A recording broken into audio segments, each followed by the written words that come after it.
The other day, sad thing happened. My hose broke. I like set it in the sink, and it's a coil hose, so like I think it was heavier than this, and it like fell and just fell just right for it to break off. But worry not. I bought a new one already. This was $32 off of Zoro.com, which I think $32 beats like $70, I think, for a whole new hose. And then I'd have to rehook up the hose, and I don't want to do that. However, I did just buy, this is from Gardener Supply, I just bought another hose. I'm going to try to hook a hose up to my sink faucet. I was looking at the reviews for the hose, and they were kind of all over the place. And where I use this hose, it's hooked right up to a spigot that was put in to like under my sink. Bathroom faucet has like a weird looking, I just want to see if I can hook it up to that faucet. So I bought a couple different things in order to do that, and I want to show you how to do it for the average person that has houseplants that might want to use this hose but don't know how to add it to their faucet situation. So I want to show you how to do this in case this happens to you, and then look for a future video of hooking up this hose to a faucet. So basically at this point, this is trash. I also want to go back to the Gardener Supply situation. I love this hose. I think this is the perfect hose for what I need it for. However, I don't want to put my name on something and tell you to buy something that isn't working. And I don't, like, you're not gonna have it hooked up to an inside spigot like I am. And I wanna know why all these people are saying negative things about it. They were like 10 years old, these reviews, so maybe the hose has improved since then. I also have had this hose for 3 years maybe. I don't want to tell you to buy something and recommend something if it's just not the quality that I seek in a product.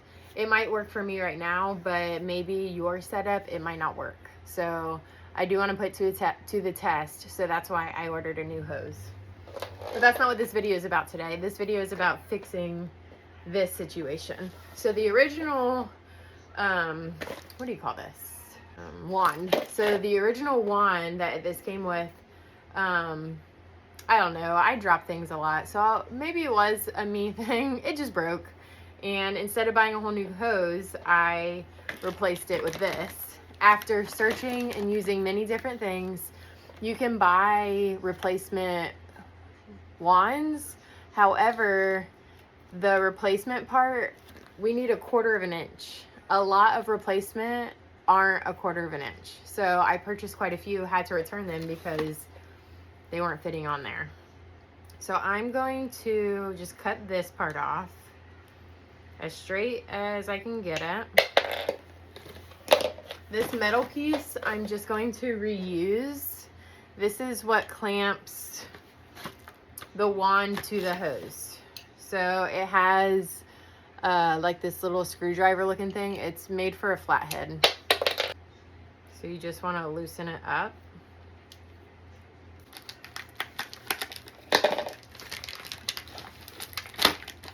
So this is actually the exact one that I just had.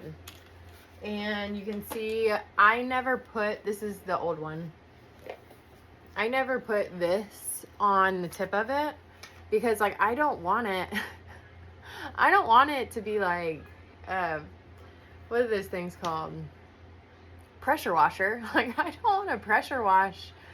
Like I need a low, I just want it to like drizzle out, make my life a little bit easier. Oh, I don't want it to be spraying out and make a mess inside the house. That's exactly what I don't want. So I never even put this part on. I just left it like this. Rewind. I purchased this, and at one point when I was trying to get this into here, it broke. I sent it back. I told them exactly what happened. I apologized. I did purchase a new one, so that's the one I hooked up. So a little key to be able to get this in here, I take my hair dryer and warm it up. I get it nice and hot so that it's pliable. Right now it's like winter into springtime. It's not very warm outside. You could always just leave it out in the sun to kind of get more pliable. Right now it's really hard. I'm gonna take my hair dryer to it, get it real warm, and then try to get this in as much as I can. Before I put this in here, you want to put your little, whatever this thing is called. I don't know what it's called. You want to put that on there before you put this in here, because this is what you tighten up to make it tight so that this doesn't come out. Okay? I guess if you don't have a hair dryer, you could use like a space heater. Hot water. You could probably use boiling hot water. I don't know. Something to get it hot. I think my easiest thing is using the hair dryer. Okay, so time is kind of the essence because you don't want it to get too cool too fast. Make sure you put that on before you try putting this in. You do need to be like gentle enough to not want to, you don't want to break this, but just kind of work it onto there the best you can. It is a tight fit. I think this is good. If you can get it up further, by all means do so. But on my other one, I had it even lower down and it worked perfectly fine. I think it depends also on how tight you make this. You want it as tight as it can get. But this is what's going to clamp the hose to the wand. And then you just take your flathead screwdriver and tighten it up.